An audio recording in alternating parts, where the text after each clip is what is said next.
Hey everyone, in this video, I'll show you how to use the address normalizer by ParseForge, which you can find on Appify or in the link down in the description. If you've ever dealt with messy address data, random capitalization, missing zip codes, inconsistent formats, this tool will save you hours.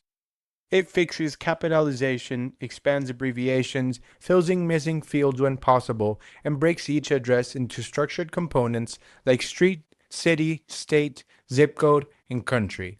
This is perfect for databases, mailing lists, analytic pipelines, and any workflow that depends on clean address data. So, how does it work? There's two ways to use this actor. You can plug in each address manually into this array, which you can add as many as you want, or bulk edit. Or if you have a CSV file with hundreds or thousands of addresses, you can upload this. But remember, you can only choose one way. For this example, we'll leave the CSV file empty, and we'll use these three addresses as an example. Now we just start the actor, and we'll let it do its magic.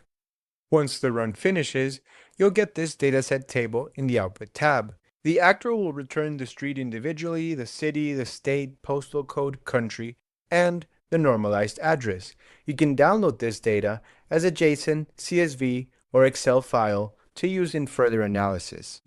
This makes it easy to store clean data, run analytics, or prepare addresses for geocoding, shipping, or direct mail.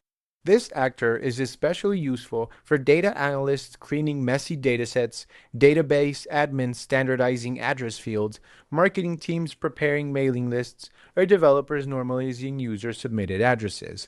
With the address normalizer, you can clean thousands of addresses in minutes instead of hours, fully automated, consistent, and ready for production.